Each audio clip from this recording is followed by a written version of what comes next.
તો જય માતાજી મિત્રો, જય દ્વારકાધીશ બધાને ફરીથી આપણે એક નવા વ્લોગ વિડીયોની અંદર સ્વાગત છે ભાઈ. અને આજે રાતે ભાઈ વરસાદ પડ્યો હોય ને કે તમે વાત જ જવા દો. મને તો કંઈ ખબર નહીં, હું તો સૂતો હતો પણ સવારમાં ઉઠ્યો ને ભાઈ તારે ખબર પડી કે ભાઈ રાતે વરસાદ આવેલો હોય. અને જો જમીન એકદમ બધી છે ને પલાળી દીધી છે. બાકી આમાં જે હાથી આંકવાનું બાકી હતું તમે કાલનો વિડીયો જોયો તો તમને ખબર હશે. બાકી તમે જો જમીન બધી પલાળી દીધી છે ને, હજી ચારીમાં કહે ને વરસાદ આવે એવું જ છે.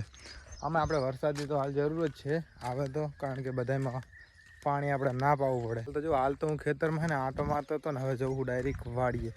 આમું જો એમાં વામી ને મમ્મી જો હેસકામ જેવા બેઠા છે. બે આ તૂટ્યો ને હેસકો તો તમે ત્યાં પડવાના હો. આ તો ના તૂટ્યો, આ તો મજબૂત છે, પણ આનું કંઈ નક્કી નહીં. આ વામી દાંત કાઢે શીપલી એ જો સંદ કરે. તો મિત્રો જો આપણે અહીંયા જે 2 દિવસ પહેલાં હે ને ખડ નહોતું આમાં આપણે સોંપ્યું, એ જો બધે હવે હે ને ફૂટ મેકી દીધી છે. જો આવી 1 2 2 પાંદડાની ફૂટ મેકી દીધી છે. આપણે ખાવા 2 પાટલા કર્યા જો સેટ ત્યાંથી લઈને આટલા સુધી. એટલે હવે વરસાદ થયો એટલે ફૂટ મેકી, એટલે હવે આપણે હે ને કંઈક અઠવાડિયામાં થઈ જાય ખડ મોટું મોટું. પછી હે ને આપણે બળદને કે ભેંસને ખવડાવીશું ને તો નીણ ખૂટશે નહીં. બાકી તો જો મકાઈ કરેલી છે 6 નહીં 4 થી 5 પારિયા મકાઈ છે ને, બીજું ખડ ના વધી થઈ જાય. આ વામી શું જોવો હે?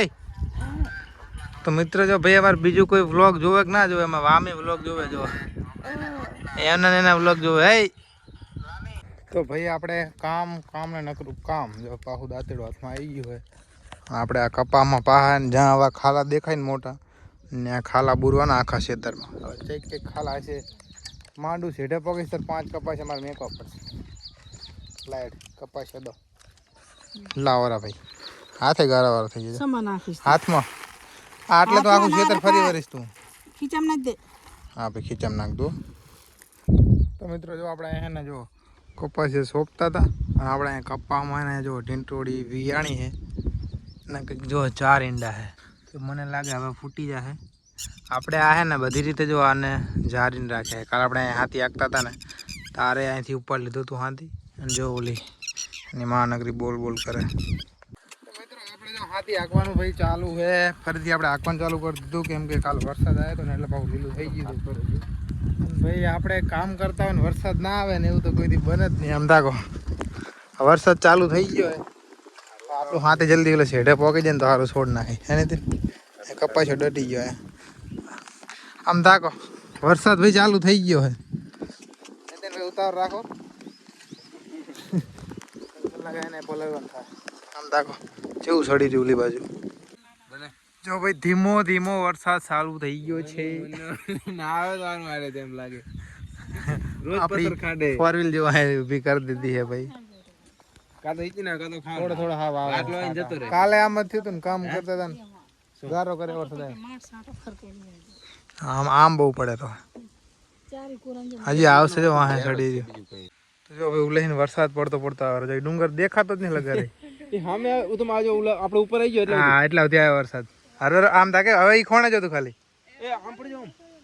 હા હે હવે આયા અસલી વરસાદ ભાઈ. જો આમથી આવ્યું બધી મહેનત ઉપર પાણી ફેવરાઈ આ વરસાદ કમાણા. તું શું કરીને હા શું કર્યો? કપાસ્યા બધા ઢોળ નાખ્યા. હવે વરસાદ આવ્યા લાગે અમારા 4 વ્હીલ છોડીને જવી પડશે. જો લઈ જવાનું હે વાડીએ લઈ જવી પડશે. હા હવે આવી ગયો ભાઈ સોમાહુ ચાલુ. સોમાહુ ની હેલી ચાલુ થઈ ગઈ. આપણે ઘરે જઈશું કે નહીં? વાડીએ વાવ જોડજો ઓલા ઝાડો હાલે મિત્રો. આપણે સારા પડે માથે આપણે તો હા પલરી ગયા અહીંયા ઓઠે ઉભા હતા તો ને હવે જાવ વાડીએ. જો પગમાં તો લદ્દા થવા માંડ્યા અને ફોને આખો પાણી થઈ ગયો ભાઈ વાડીએ. હા નિત્યન લેતા આવજો ભાઈ હાથી અમે જઈ રહ્યા. આમાં મમ્મી જો આખી પલરી ગઈ. આ તો સારું વરસાદમાં કપાસ મેં કીધી નાવાનું એટલે